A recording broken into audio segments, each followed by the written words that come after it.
Hi, Krishma. It's okay, you're muted. Namaste. Good to see you. Thank you, sir. You're looking very smart. Thank you so much, sir.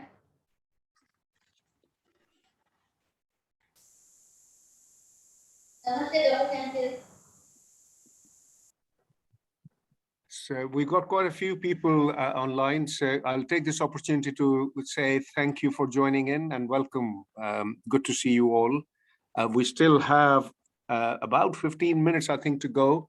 Jude is about to join. He might then, separate out the presenters from the audience and all the rest. So it's great to see you all.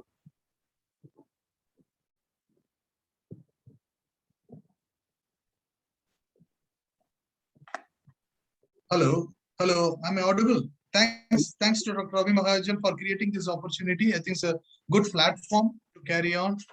And I think this is the first one, sir, first meeting we are starting. This is the first one of the rolling program that we will have. We'll have at least one a month, and some months we'll have two. So we've already charted out the plan for next 6 months. Up till January 2022, we will always have one medical person expert and one nursing expert, so that the critical care is joined up working. So we have a multi-professional kind of representation. But in the future, I'll look forward to seeing people from physiotherapy, from pharmacy, and other stakeholders in critical care who will join us. So this to make it really truly multidisciplinary. Fantastic. So it's well planned ahead for next 6 months. Well, it's important, I think, to get it in people's diaries and also get it on the website. I'm taking this opportunity to talk to lots of other people who've joined in as well, just advertising our initiative here. You're all welcome to join in on 6th of October. We will be launching our Apollo Center of Excellence in Critical Care. Although this invitation has gone out on the behalf of the center, but its formal launch is being planned for this 6th of October. It's going to be a worldwide launch. And the hope is that these educational programs will also become worldwide in times to come. It's quite. I'm very excited about this initiative. Let me put it that way. Really look forward to seeing it flourish.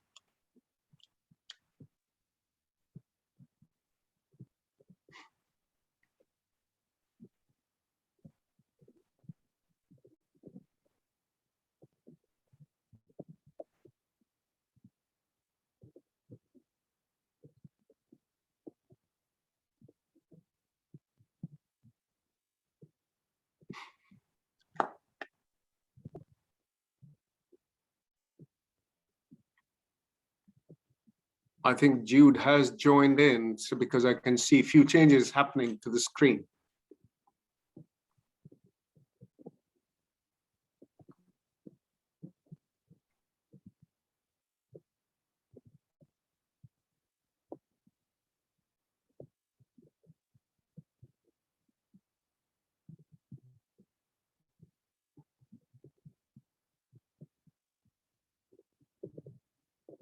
Are you with us, Jude?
Yes.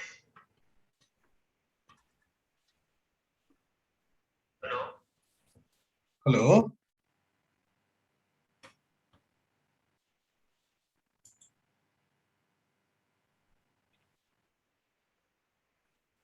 That Jude, were you testing whether Senthil and I have been unmuted?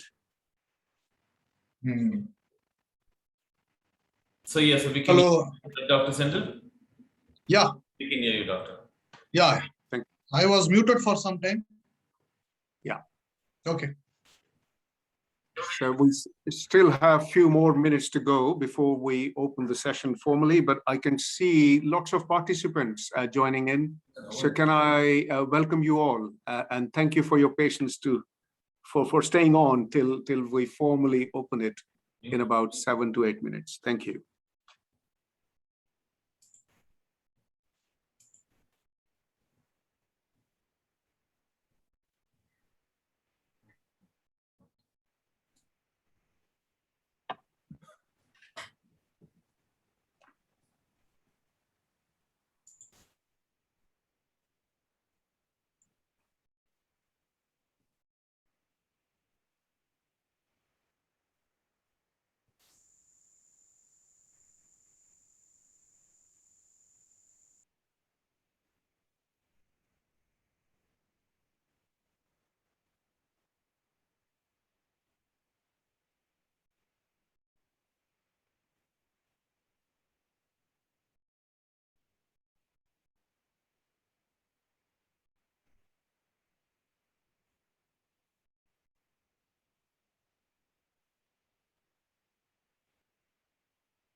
Yeah, it's happening now.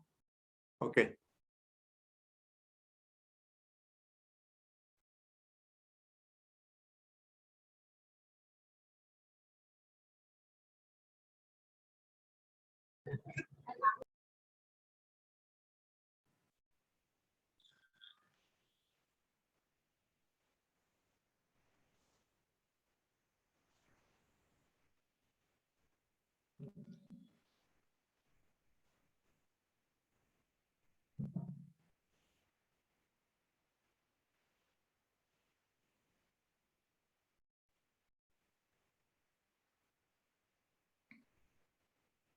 Yes, now you've done it. Okay.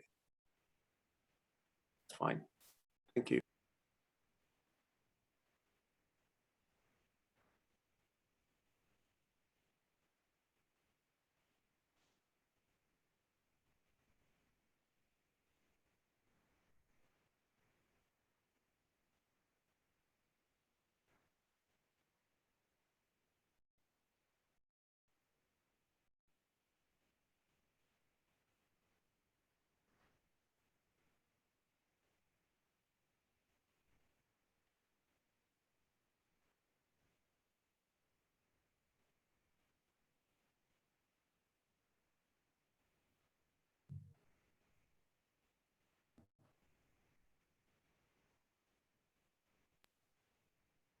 Hello.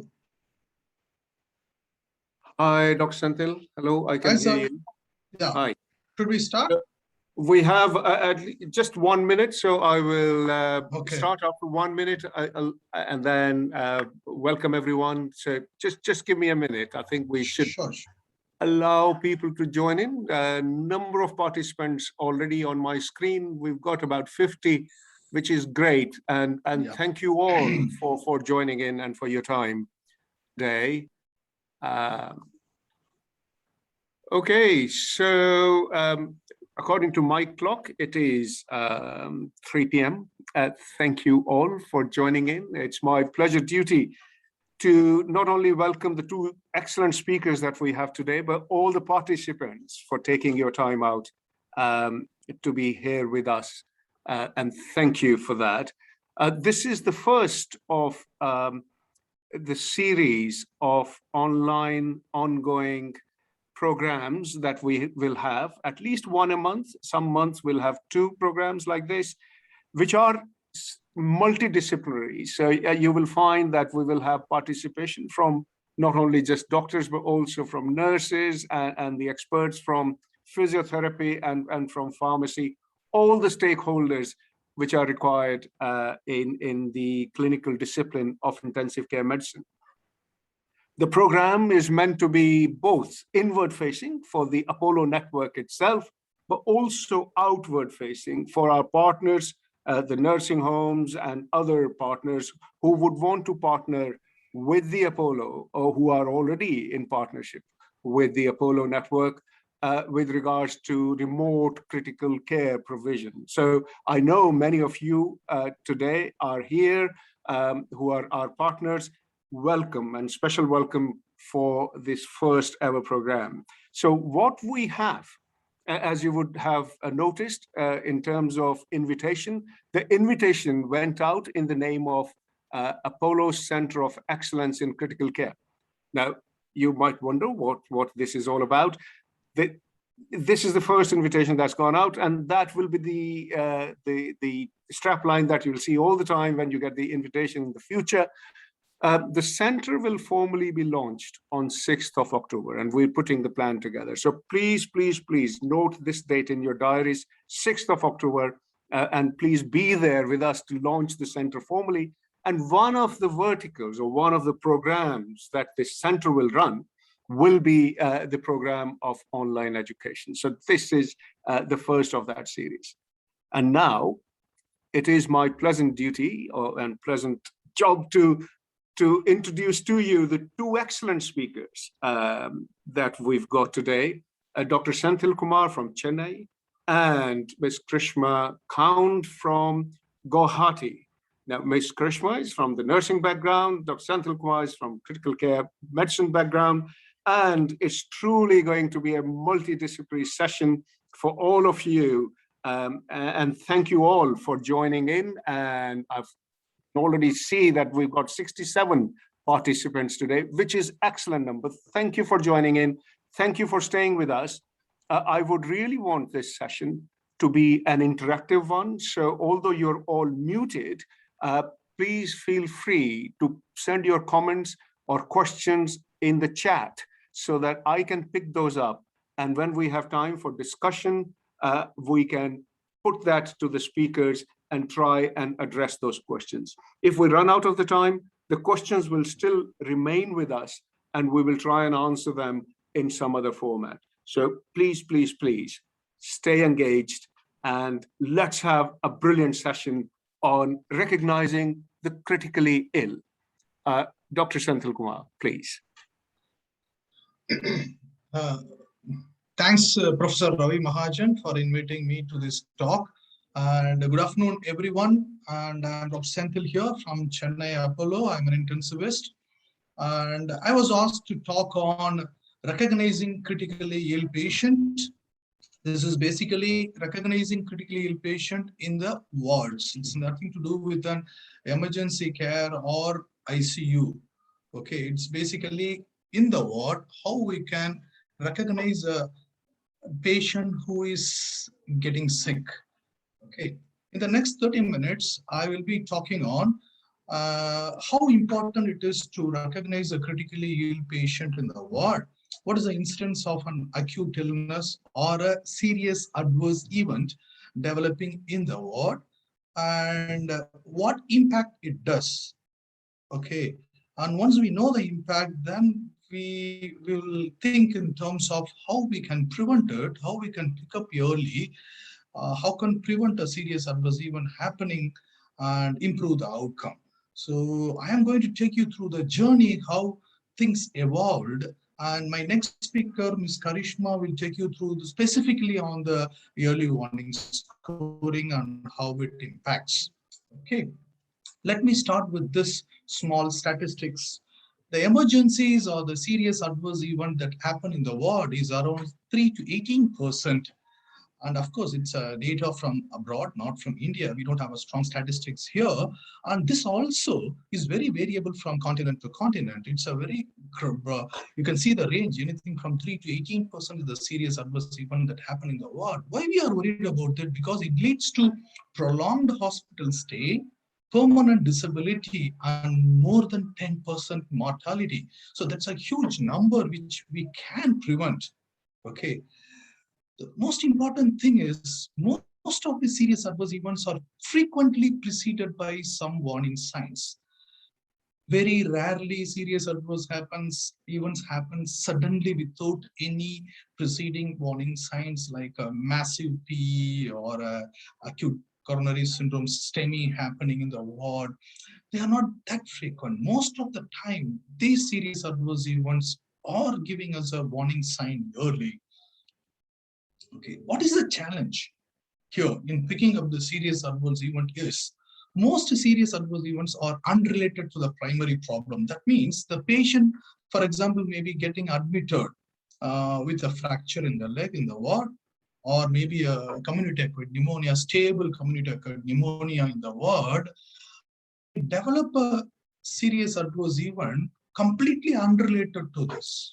Okay, so that's why the healthcare professionals taking care of this patient in the ward may miss it. It's not uncommon to miss it because it's that this event is completely different from the event for which the patient got admitted in the ward.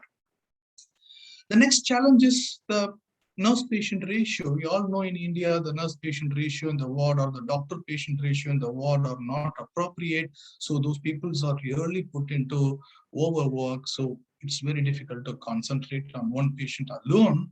And of course, our training also does not incorporate acute care training. Okay, since we think the nurses and doctors are in the ward, they are focused more on basic care, primary and secondary care, but not the acute care. So that knowledge is also lagging. Not only that, the ratio is also inappropriate. And there is always a communication gap, which we could prevent it also to a certain extent significantly. Okay, so that also is there because every shift, when there is a doctor shift change or a nursing shift changes, there are gaps in handing over. So those also contribute to this serious adverse events or the warning signs being missed. So what we can do about it? Before going to what we can do about it, I want to take you through this slippery slope of the ward patients.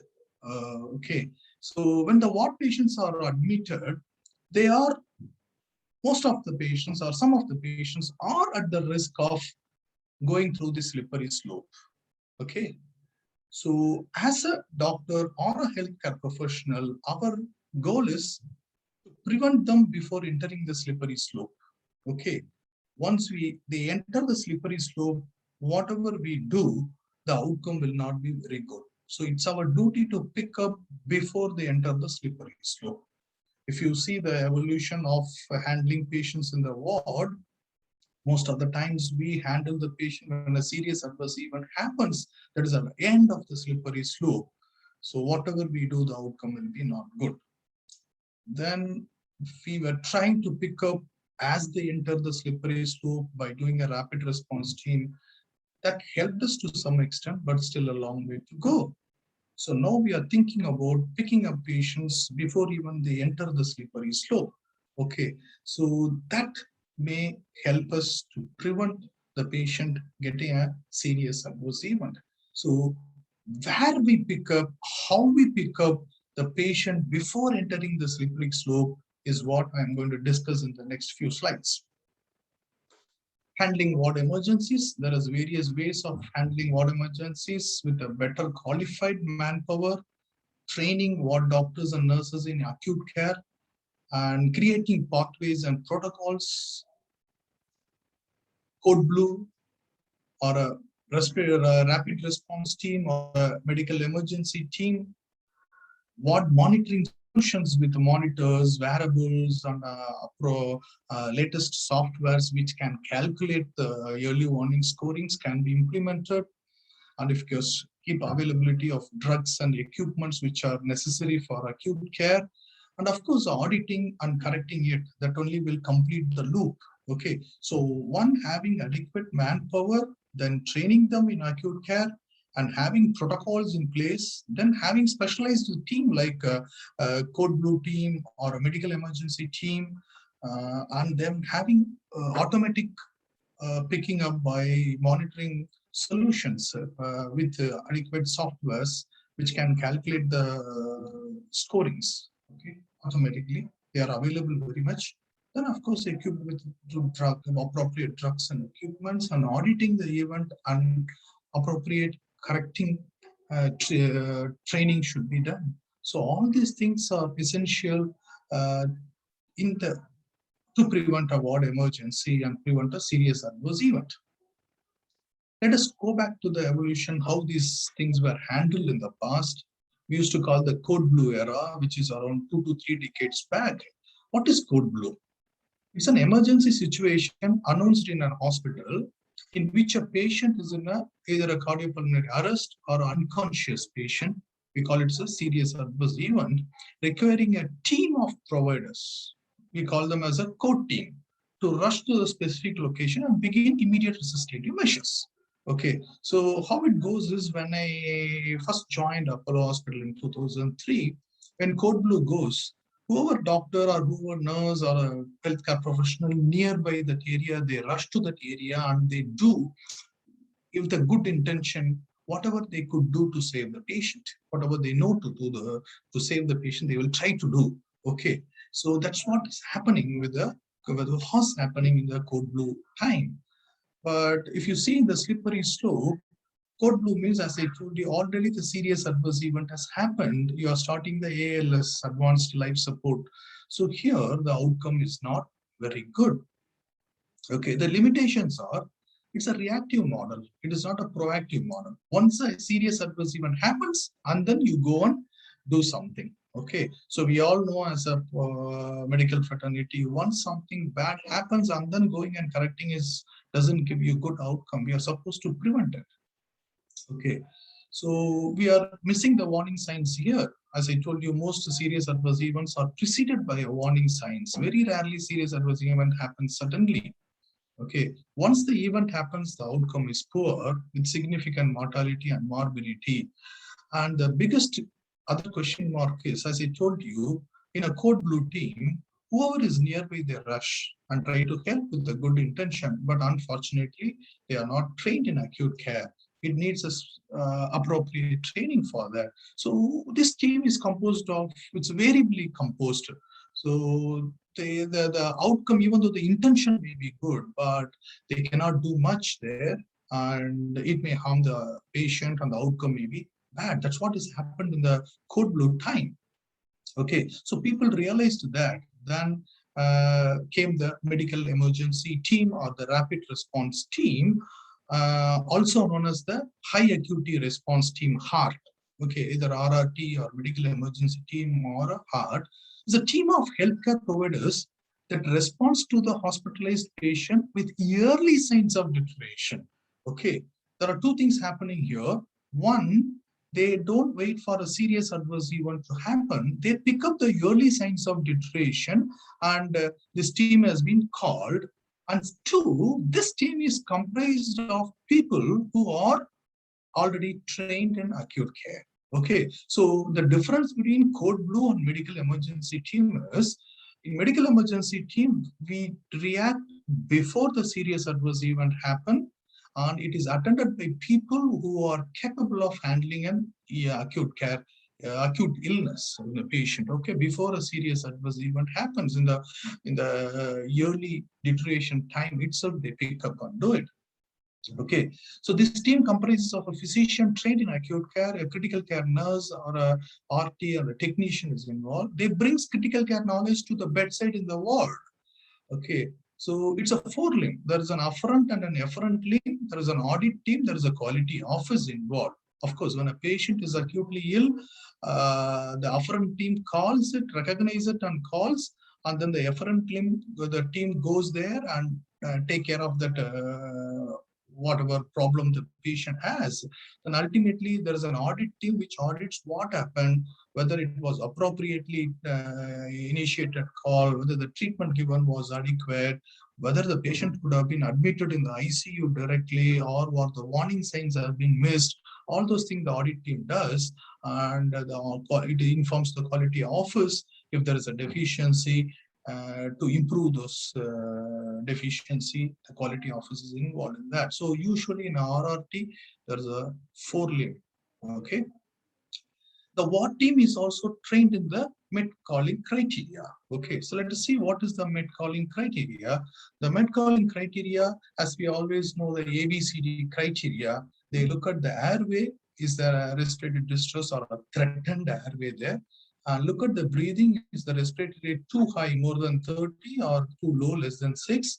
And if pulse oximeter is available, look at the saturation. If it is 90 in room air, less than 90 in room air, they have to call the med.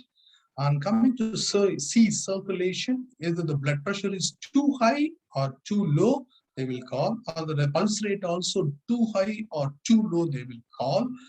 And coming to D, the deficiency neurology part, any unexplained or substantial decrease in conscious state or repeated or prolonged seizures, they will initiate a call. Okay, so airway, breathing, circulation, and D, deficiency, usually neurology. Okay, so these four are mainly focused, and there is a one cutoff value. Okay, so if the patient crosses that cutoff value, the nurses taking care of the patient in the ward will call the med team. Apart from this, if the sister has any concern about the patient or unable to obtain prompt assistance in the ward, she can call the medical emergency team or the RRT. So this is the calling criteria for medical emergency team. It is, they don't wait for a serious adverse event or a cardiac arrest to happen or the patient become completely unconscious. Okay, so this is a little bit early to the serious adverse event when there are some pre-arrest things happening in the patient. They go through the ABCD criteria, okay, and call the med team as and when needed. Okay, so here, if you look at the slippery slope, we don't wait for the end of the slippery slope. We pick up somewhere in between, little bit early than the serious adverse event. Okay, so let us see what impact it has produced. The advantages are, it is a proactive model. You are keep on monitoring the patient and picking up a peri-arrest signs and symptoms. It is run by an acute care trained team. It's not that anybody whoever is nearby rushes to the patient. It's an acute care trained team. It reduces the serious adverse event in the ward and thereby reduces the cost and the mortality. Okay. So in a good hospital, they used to audit the RRT dose. What do you mean by RRT dose? It is the number of calls per 1,000 patients admitted in the hospital. Okay. Higher the dose, lesser the hospital mortality. Okay, so we encourage the nurses to call for MET as much as possible. Don't hesitate to call. But there are limitations also. What is the limit? Training the ward team on MET criteria is, it may look easy, but it's not that practically easy because the nursing turnover is so high. They stay hardly 6 months to 1 year. So we keep training them. So that's a challenge always. Okay. Then there's the attitude of the people working there. They underestimate the calling criteria many times. Okay, so whenever I have looked at the MET patients, look back the last 24 hours, many times there is a tachycardia, tachypnea, but they say we mobilize the patient to the toilet, or we mobilize the patient out of sofa, or we had a pain, or he was anxious. So many times they take it for granted, okay, this may be because of this, and then they don't call the MET. What we do is, whenever they meet the MET calling criteria, you just call them. You call the MET team. Don't assume that it may be because of this, that. So call the MET team. It's a criteria MET. Call them, let them come and see, and then decide whether it's an appropriate call or inappropriate call. So we need to give that confidence to the team in the ward to call the MET team as much as possible. Okay, because they are worried about the criticism for calling MET. Okay, you are frequently calling, you are not good, you don't have confidence, so you're too much worried, all those things. Don't worry about those criticism. People are supposed to call when the criteria is met. And this is another big challenge leaning towards the parent unit. That means, for example, a patient is admitted under an orthopedician or a physician and they meet a MET calling criteria. The nurses are told to call them first. They call them, sir, this is happening. What should I do? Should I call the MET? All those things. I think that doesn't work. Looking at running a MET for the past 15, 16 years, I think you call them and then react. Time is wasted, and sometimes they prevent calling. So all these things should not happen. As a unit, I think protocol is protocol. We should respect the protocol and call the MET calling criteria. But unfortunately, this still happens. And yes, MET calling criteria, also the sensitivity and specificity are challenged because still we are in the slippery slope. The patient has already entered the slippery slope. So there is a chance the patient still develop a serious adverse event, and then the mortality morbidity may still go up. But compared to a code blue, it will be less, but still there are some things which can be preventable. Okay, so what is the solution? Regular training, okay, e-learning, simulation-based training, mock drills, which we do regularly, better nurse-patient ratio, always a challenge. Strictly advised to follow protocols on pathways. Deviation should be addressed appropriately. Okay, so tell the nurse, give them the confidence that if you meet the criteria, please call the MET directly. Do not go through any other pathway. And of course, collecting and analyzing data is very, very important because we think we are doing better when we analyze the data on audit only. We know where we stand, what all things can be improved. So we need to do that. What else we can do? We can improve the calling criteria instead of medical emergency team criteria, which is a single cutoff values. We can go for early warning score, which Ms. Karishma will be talking to you in detail in the next lecture. So early warning score is a graded scoring. So for example, if a patient is having a basic heart rate of 60, if it becomes 70, the score goes up, 80, it goes up like that. It's a graded scoring system. Whereas in MED, Once it's only 140 you call or 120 you call. Okay, so the patient is already deteriorated. Okay, so whereas in a early warning score, if the patient is slowly deteriorating, you have a graded scoring system which shows that if there is a gradual change in the heart rate, better call appropriate team. So we can change the calling criteria from mid to early warning score. And of course, augment the ward team. Okay, so you can have a early warning scoring team or a pre-med team we call, instead of having a med team which comes once the patient develops some abnormalities. We can have a early warning scoring team which visits the patients regularly and they attend to them as and when required. And third but not the least is the ward monitoring solutions. Okay, so most of the wards we have a pulse oximeter or NABP machine, and manually they measure it and record it. There are errors in measurement, there are errors in documentation. Okay, and it's an intermittent measurement rather than we can have a continuous measurement by having ward monitoring solutions, which I will cover later. Okay, so modifying the scoring system, why we need to do, there are a couple of studies which has done, the MERIT study and the soccer study have shown that MET criteria are still late science. Okay, so even though MET is better than a code blue time, but still it is not adequate. Okay, these studies have clearly exposed the MERIT and the soccer study. Okay, so to improve the science and sometimes sensitivity and specificity, early warning score was introduced. It's a graded scoring system rather than one cutoff value, as I already told you. It improves sensitivity, but the challenge is it is cumbersome. You have to do it regularly, and a lot of parameters you have to check and then document in the chart. So this is the early warning scoring.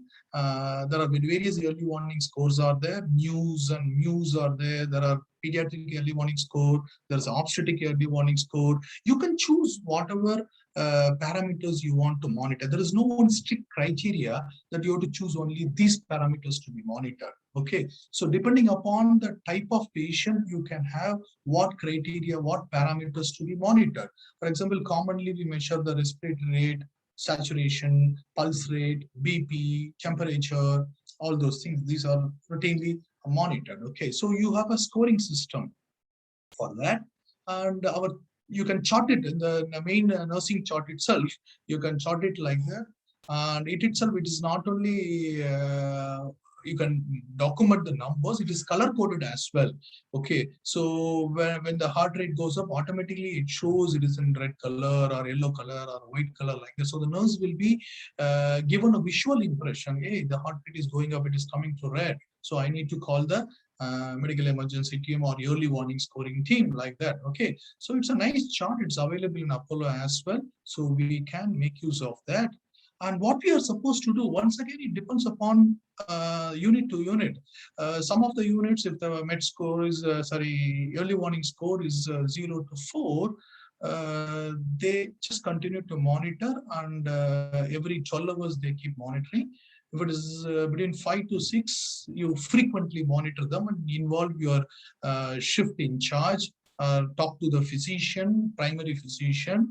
And if it is more than 7, then you're supposed to monitor continuously and call the rapid response team. So depending upon the score, either you monitor regularly or you monitor very closely and call the primary physician and the shift coordinator, senior nurse, or you have to continuously monitor if the score is very high and call the rapid response team. Okay, so like this, various other score also there, like a QSOFA score, SIR score, all those things are there. They monitor different things, not only clinical monitoring. If you see, SIR score includes WBC count also. Okay, if you see some of the score, Muse measures the urine output also. So different parameters are used in different scoring system. And if you see the sensitivity and specificity, a new score of more than 9 have the very high specificity, but unfortunately it has a low sensitivity. So for a good test, you need to have a good sensitivity as well as a good specificity. More than 85-90% will be always good, but unfortunately there are limitations with whatever is available now also. Okay, so but what it does is, it picks up, since it's a graded scoring system, you can pick up the patient little bit early than the warning signs. For example, if you say a patient developing an hyperkalemia, you may pick here. If they develop a atrial fibrillation, you may pick here. They develop a cardiac arrest, you may pick here. So we need to know which is better. If I pick the patient in the hyperkalemic state itself, by using the laboratory early warning score, I may prevent the patient entering the slippery slope itself. Okay, so that way the outcome will be much better. Okay, so just an example I'm putting, like hyperkalemia. It may be something else. For example, if you're monitoring the heart rate, instead of waiting for 120 or 140 here, if you pick up when they jump from 70 to 90 itself and call the physician or the rapid response team, you may prevent the patient from going from 90 to 120 here. Okay, so which may make the patient much more vulnerable for developing a serious adverse event. Okay, so that way a early warning score, which is a graded scoring system, is more sensitive than the one value cutoff medical emergency team criteria. Okay.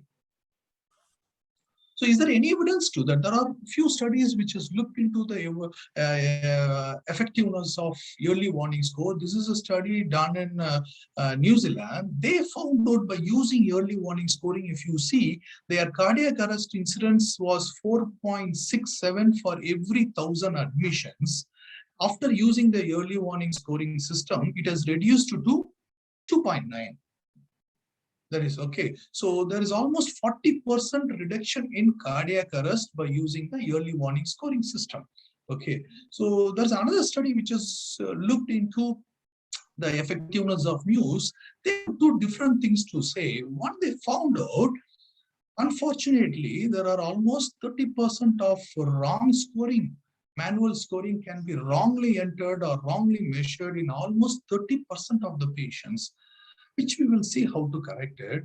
And they found out if the mu score is less than 3, their negative predictive value is almost 98%. That means if the mu score is less than 3, the likelihood of this patient deteriorating is very less, probably 10%. Okay, 10 to 12%. So a mu score of less than 3 has a very good negative predictive value. This is what this study has concluded. But unfortunately, they also found out that 30% of the parameters entered are wrong. So what we can do is, so far this MUSE parameter, if you see, it's more of clinical and physiological parameter.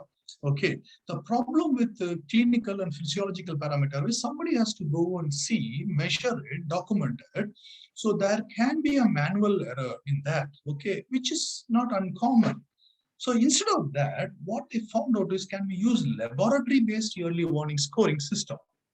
As I told, clinical early warning scoring needs regular monitoring. It has manual error, and sometimes it can be insensitive in certain situations, like as I told, in hyperkalemia or hypokalemia, patient may not show any other sign before, and suddenly they may end up in a cardiac arrest. Okay, so these are the problems with clinical early warning score. If you use a laboratory early warning score, it reduces the manual or user error, because you send a sample, the automatic machines measure the sample and it is loaded in the computer. And in the computer, we can always have a software which can score this. Okay, so most of the laboratories in the hospital now has this online checking the values. So if you have a software which can calculate the values and put a scoring system, it can be easily done because it's already available in the system. Whereas most of this monitoring, clinical monitoring, has to be manually entered, and many hospitals does not have, in the ward at least, these sort of electronic EMRs. Okay, so that becomes a challenge. But the problem with the laboratory early warning score is it needs sampling, and it can be done once a day, maximum twice a day. So it is time consumed also. So that challenge remains. So we need to find a via media. I always think probably we need to have a hybrid, okay, where we can include both clinical as well as laboratory-based early warning score. Okay, we need more evidence for that. These are all just coming up in the last few years. Okay, is there any study for laboratory early warning? So there are a couple of studies which has been published in the last few years. If you see this study published in 2014, they found out clinical early warning could also not be sensitive enough, and there is a failure in implementing it successfully.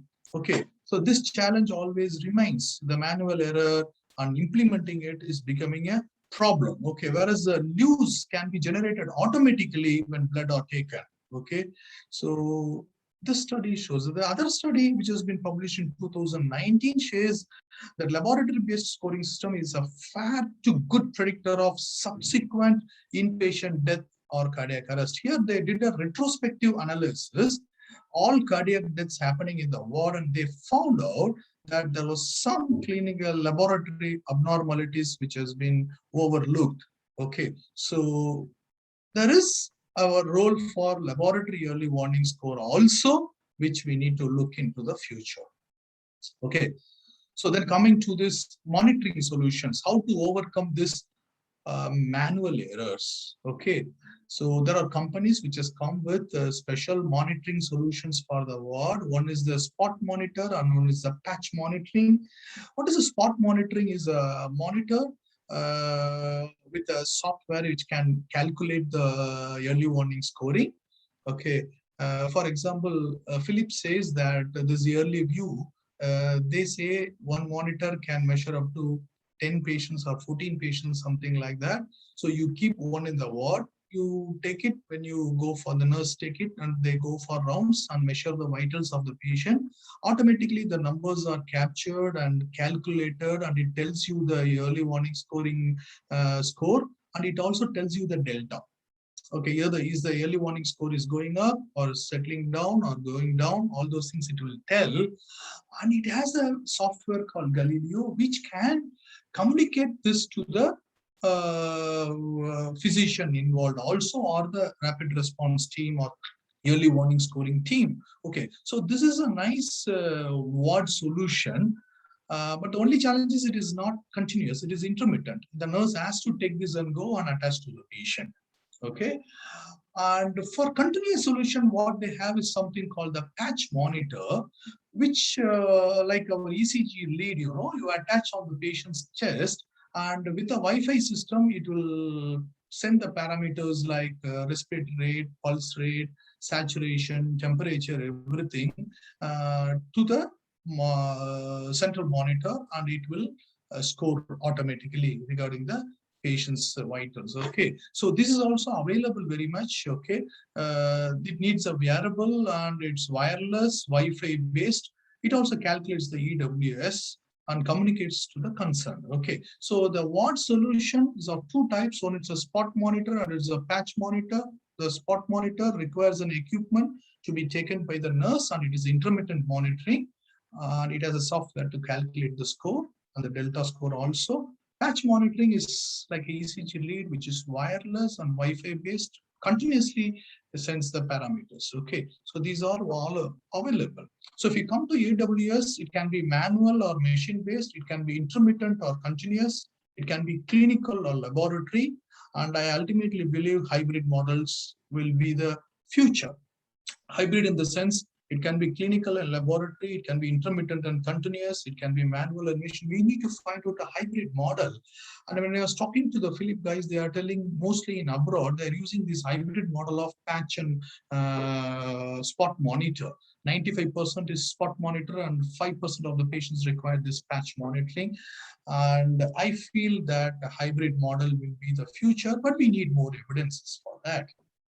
Okay, and with that, I'll finish my talk about this early warning scoring and how to pick up or recognize critically ill patients in the ward, and a few slides on how we do it in Apollo Main in Chennai. This is the med calling criteria. We display it in every ward in the nurses station.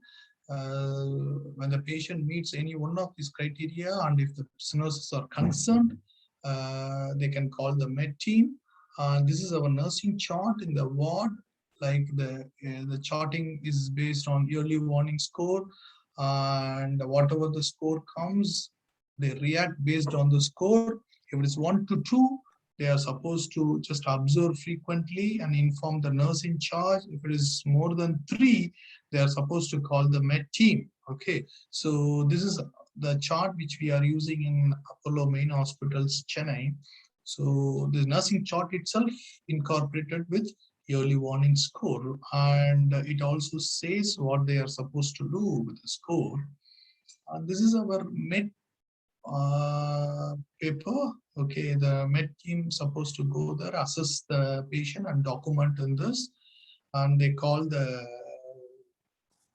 JC, junior consultant, or the consultant in ICU for any queries.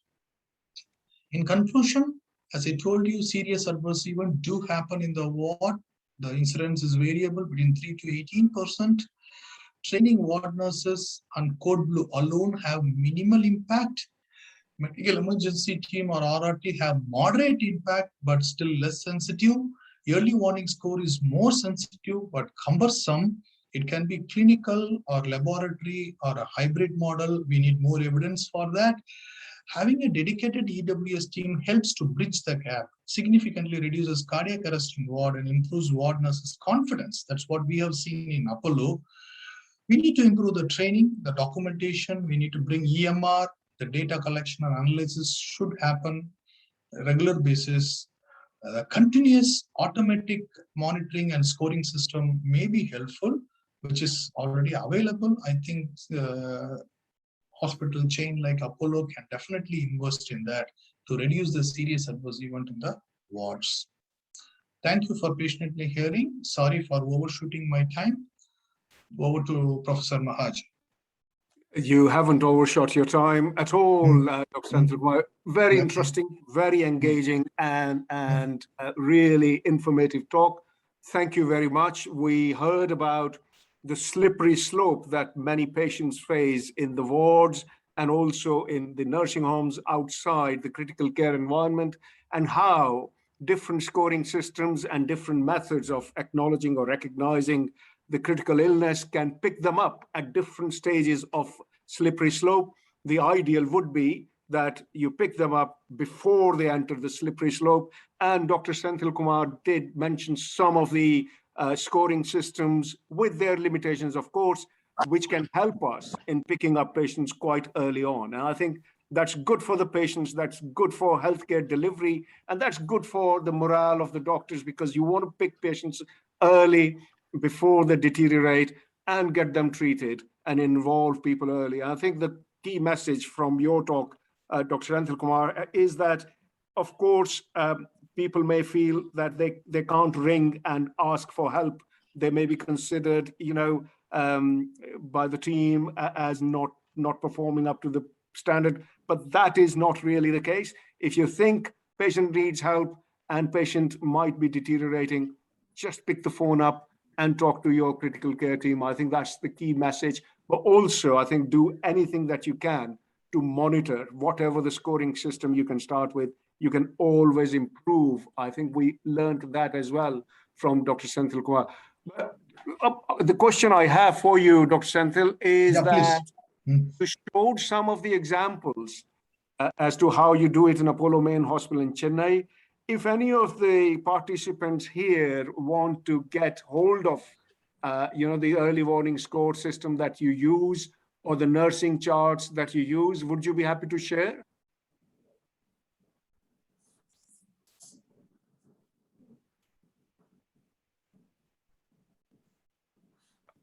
Are you muted or? Hello. Oh, yes. I'm just waiting for others to respond to you. If somebody has anything to share, they can share. Otherwise, I'll go and share what we are doing here at present. So the question I had, Dr. Senthil, was that people may want to know what early warning score do you use and may want to see the example of that. Okay. I showed it in my chart. I will go again and show. This is the chart we are using in Apollo. Can you see this? So it's almost like the Muse. Can you see this? News. It is almost like the news. We use the respiratory rate. We use the heart rate, systolic BP, neurological state, temperature, and urine output. That's what we use here. And it can differ from patient to patient. It is predominantly done in medical patients. In surgical patients, surgeons can create their own early warning score. They can add a drainage there. If the drainage is this much, or hemoglobin drop this much, so lactate this much. So they can add various things. Obstetrics people can add something, pediatrics. So early warning score is very flexible. We need to create one which fits our hospital, our type of patient. Okay. So in Apollo, we have just started just before this corona episode in 2019, we started this, and we started using this. It may get modified in the future based on the type of patients. Okay, so for me, once we come into an EMR state, then we can have various scoring system depending upon the patient, medical patient, surgical patient, ops patient, pediatric patient, like that. But since now it is hard copy, hard charting, we are unable to create too many forms, So we have just created this predominantly for medical patients. And we follow this. The nurses are supposed to follow this early warning score, and based on the total score, you can see here my arrow. They can follow. It is written clearly if the early warning score is anything between 1 to 2, what they are supposed to do, how frequently they are supposed to monitor, and if it's more than 3, what they are supposed to do. This Brilliant. is the thought we are following. Thank you very much indeed. I think that will be really helpful for our participants. And this is just a message for the participants in case you need to get hold of a physical copy of the scores that are being used. Just let us know and we'll try our best to get it to you. Dr. Mahajan, if you allow me 1 minute, I want to just tell the impact we had after having RRT and the early warning scoring team, because the listeners can really look into that. The impact was really huge. I can tell it is really huge. 2003, we used to have around 20 plus cardiac arrest in the ward every month. That's when we started the medical emergency team, and the cardiac arrest incidents dropped around 10 to 12 a month. Okay, around So 10 to 12 a month.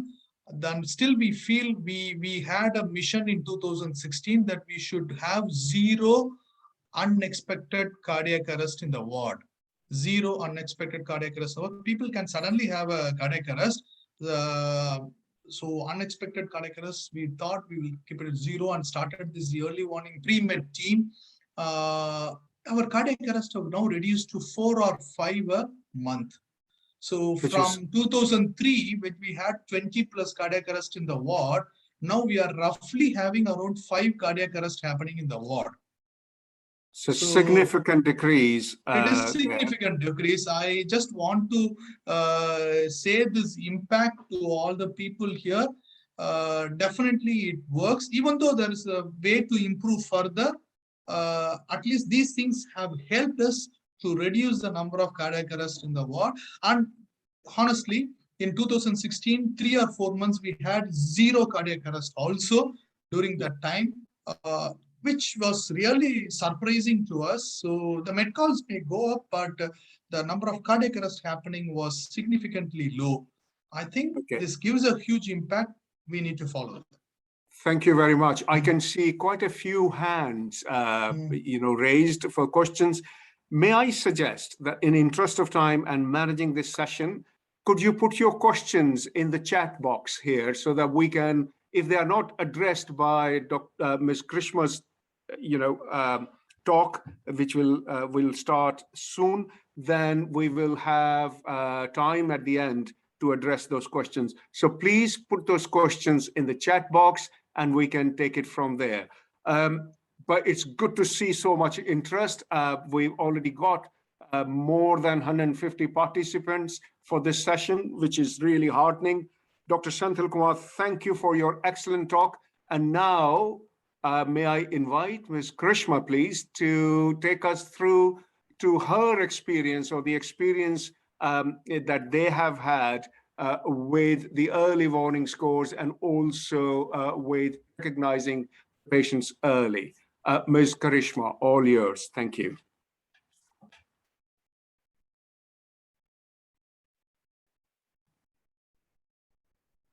Jude, you may want to, yeah, brilliant. Thank you. Namaste to all. Thank you, Professor Ravi Mahajan, for giving us this opportunity. I feel really privileged to be here today as a part of Apollo's Center of Excellence of Critical Care. I really want to express my gratitude for creating such opportunity to Professor Ravi Mahajan, Director, Critical Care Integration and Transformation. I would also like to express my sincere thank and gratitude to our boss, Captain Dr. Usha Banerjee, for creating such kind of platform or giving us opportunity to, especially for nurses, for Apollo Knowledge Hub kind of platform. So without wasting time, I would like to start my presentations. So let me just share my screen.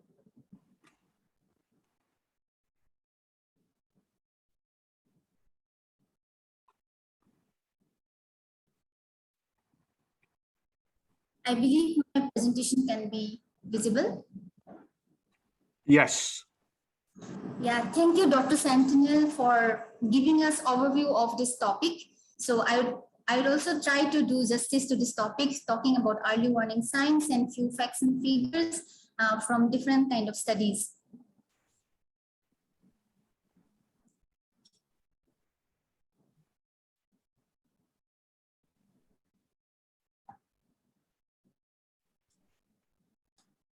To start my topic with, I would like to quote, patients do not die of their disease, they die of the physiological abnormalities of their disease.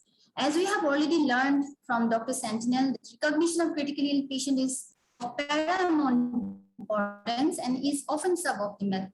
So if we are lacking with a standardized process, it directly impacts on the patient outcome and finally it increases the morbidity and mortality of the patients.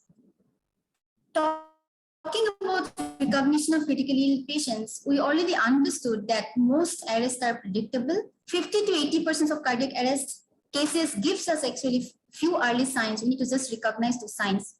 Among those signs, hypoxia and hypotension are common antecedents. If we delay in referral those cases or responding to those signs, it again impacts outcome and prognosis.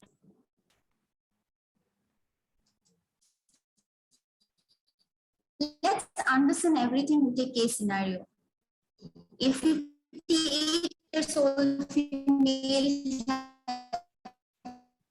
reached an emergency department brought by an ambulance, patient's chief complaint was severe abdominal pain. On assessment, heart started intravenous fluid and we could see it remain low.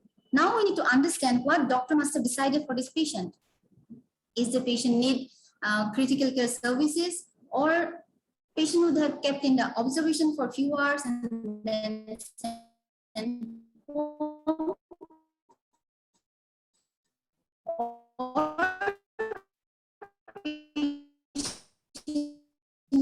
non-critical care admission.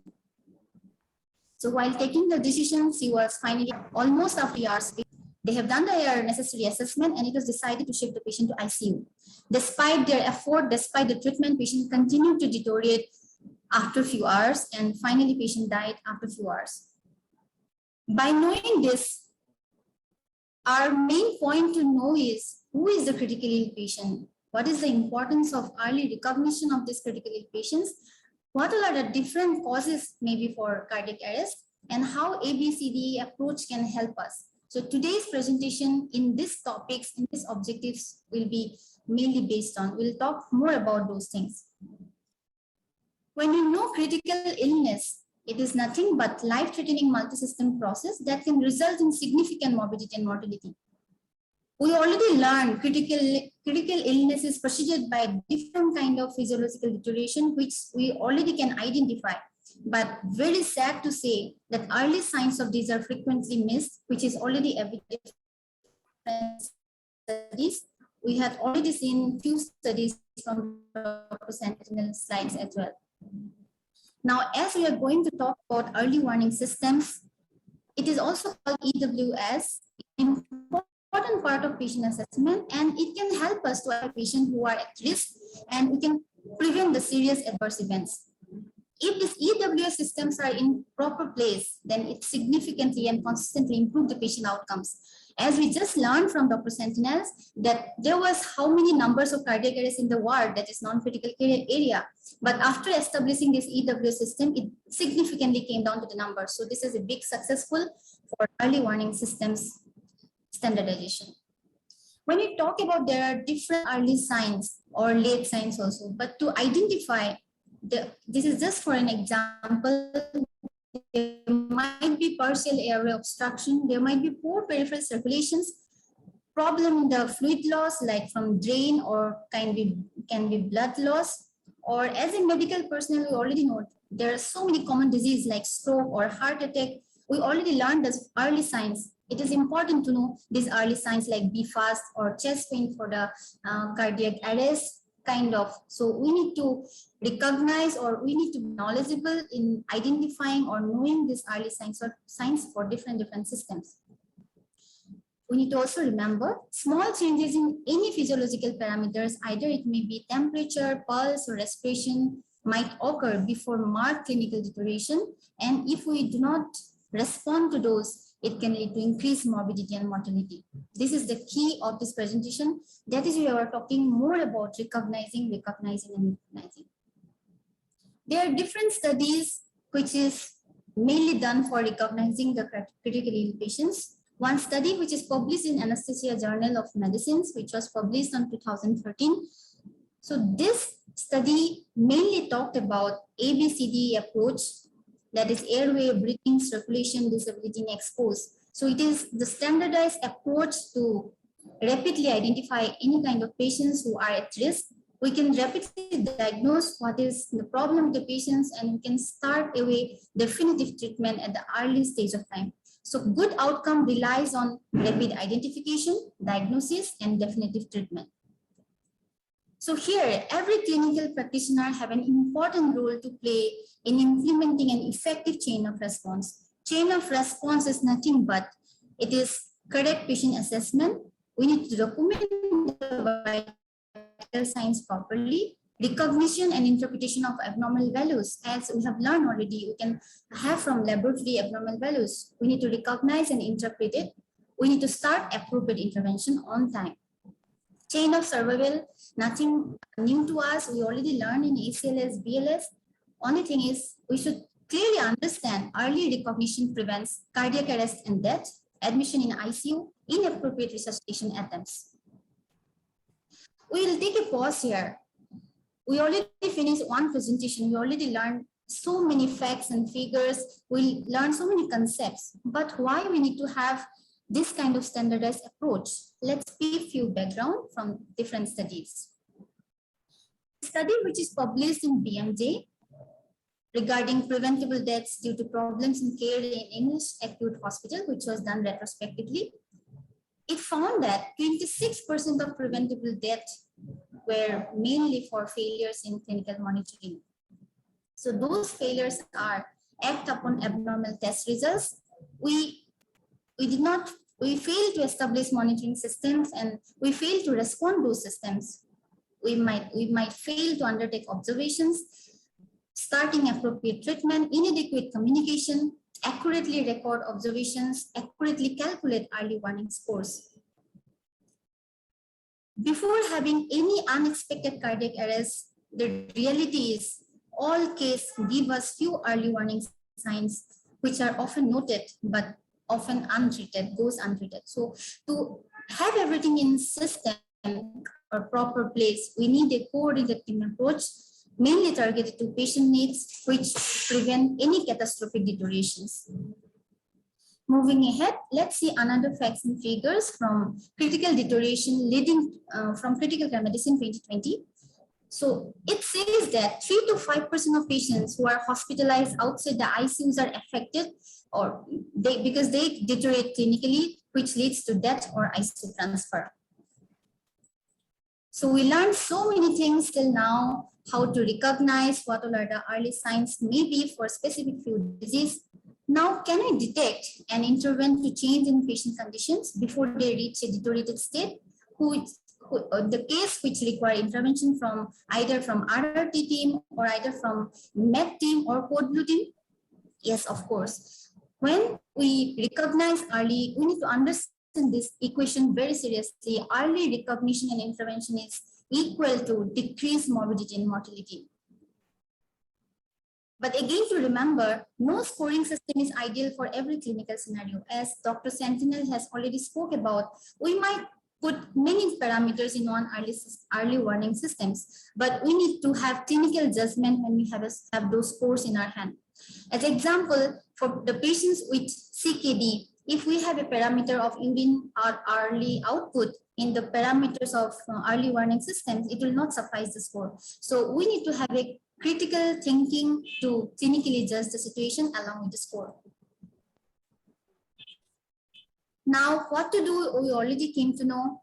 Now it is time to prevent the errors. Best practices are recommended across the world. Only important thing is to recognize the signs at early stage. Best practices already mentioned by Dr. Sentinel, that is MUSE, Modified Early Warning Systems, PUSE, that is Pediatric Early Warning Systems, NEWS, that is National Early Warning Systems, which is used in USA as well. So MUSE, that is Modified Early Obstetric Warning Systems. Another one is Early Warning System for Cardiac Patients. We are going to speak about these two specialties. MUSE is actually developed to identify subtle changes in vital signs that predict future deterioration. And it again helps us in risk management strategy as well. It is intended to improve the communication between healthcare personnel. It helps us to flag up patients who need to be given immediate priority. It also ensures that immediate management is started at the right moment of time so that patient gets proper treatment at the right moment of time. This is how MUSE graph looks like, which we graph, any graph of any early warning systems will be having different colors, where white color will be denoting as normal parameters. Other scores going high or going low, will be denoted by different colors. So these MUSE parameters are, as you can see in the graph, temperature, blood pressure, heart rate, respiratory rate, then conscious level of the patients. Also, this MUSE has early urine output as well. Moving ahead, this is PUSE, how it looks like. When we talk about pediatric early warning systems, we also need to think according to their age group. As mentioned in this slide, this is for 5 to less than 12 years old. So according to the age group of pediatric patients, we have to think about different parameters. As example, if we have to create an early warning system for less than 5 years old, we need to add behavior parameter as a parameter to identify the early warning signs. This is National Early Warning Signs, where oxygen saturation, any supplemental oxygens are added other than whatever we have seen in the MUSE. We can have a screenshot of this paper because we are going to calculate few scores. I think it's done. Thank you so much. Now we are going to speak about disease-specific early warning systems. This is very important parameters because all the general early warning systems may not have all the parameters which are needed to identify any deteriorating signs. As an example, this is for obstetric and gynae patients, which can be used for 6 weeks postnatal, patients with PPH, patient with eclampsia, patient with high-risk pregnancy, with either it is in antenatal or postnatal. So it's better to have disease-specific early warning system score so that we can identify different kind of system deteriorated state.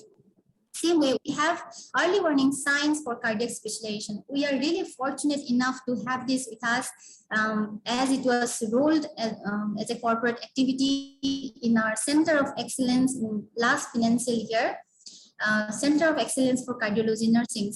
So we could develop this, again, thanks to Captain Usha Banerjee ma'am for creating such an innovative idea where we can identify different kind of parameters like pulse palpitation. As you can see, the circle points, hitting edema, which is very important for cardiac patients. ECG changes, which is subtle, important for cardiology patients. Ongoing chest pain, dyspnea on exertion. So these points will not be available in the general early warning systems, but it is important to have to identify any deteriorated signs for cardiology patients.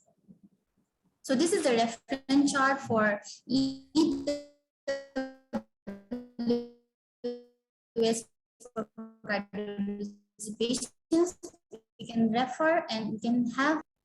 Now, I already told to screenshot. Let's calculate the scores. A patient, 47 years old female with pneumonia. Patient is having nasal oxygen with 2 liters. Pulse oximeter is 96%. In the time, heart rate increase, that is 111. Respiration is 22. Temperature is 101. Patient SpO2 is 88%. Now, what is the EWS score here?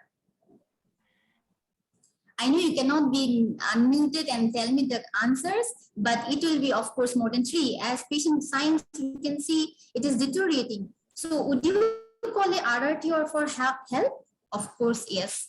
Now we already identified the patients, that patient is deteriorating. We need to know what to do. We are going to escalate. Any score greater than 0, it warrants us that we need to increase the surveillance of the patients. And we have a guide in our MUSE that score is 1 to 2, then we need to decrease the frequency to 2nd hour observation and inform to nurse in charge. If it is score is 3, then we need to decrease it to 1 to 2 hour observation and inform nurse in charge. Any moment of time, as we already told, only those parameters not to be looked into. We also need to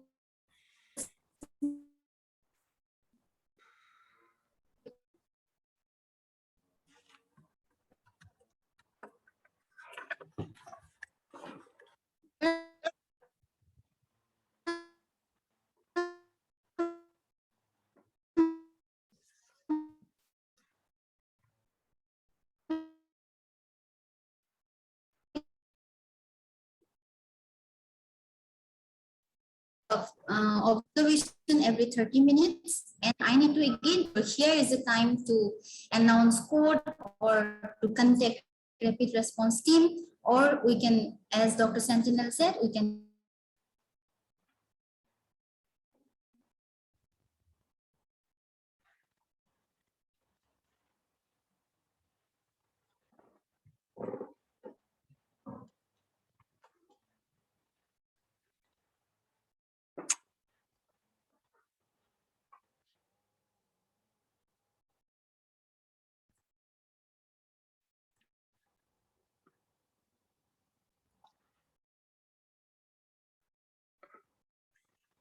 invisible. Yes, you are visible now, Dr. Karishma, Ms. Karishma. I think there was a short gap where we lost you.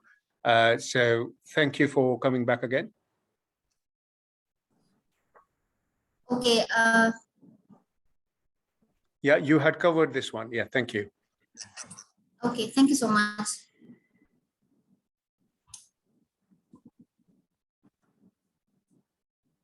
Okay, so as we escalate, as I have already mentioned about creation of code, we can have different code according to hospital. As we have code yellow for any kind of medical emergency, we need to call for help so that we have so many people to help around and we can manage the patient for proper treatment. Now, till now, we learned what is happening actually with the early warning systems and what are the signs and how to go ahead. Now, what is our role? We are 24/7 available across. I have already mentioned we are advocates for our patients. Our role is very, very important here. So we have thought to divide in 3 stages. One is pre-hospitalization. One is when patient reaches to an emergency. One when patient is with us, that is hospitalized. Pre-hospitalizations, now with developed technologies, we can do many more things for community awareness program. We can have telehealth, telecommunication, where a nurse can teach the community about early signs of different diseases. We can have school health program. We can have follow-up program with video call of our patients who were with us. So we can have like this kind of program where community will be aware about the early warning signs, and they can come when it is time to get treatment. When patient reaches an emergency OPD, our first role is to prioritize the patient according to TRIAS policy of our hospital. So we need to prioritize who need treatment first. We need to be very, very quick responding in this regards. We cannot waste time. Time is brain, time is heart, whatever you say, but time is very, very important. In emergency, when patient reads, if we found that patient is deteriorating, again, we can have different kind of code announcement. As we have already mentioned about stroke and cardiac related problem, we can develop some code for stroke as well. We can develop some code for cardiac intervention as well. Because when patient come with heart block, urgent PTC is needed. So we need to work on real-time scenario. So as we are fortunate enough to have again with us code door to balloon, where we can maintain the tap time for patients for PTCA cases. Now, it is most important for hospitalized patients who are hospitalized in non-critical care areas.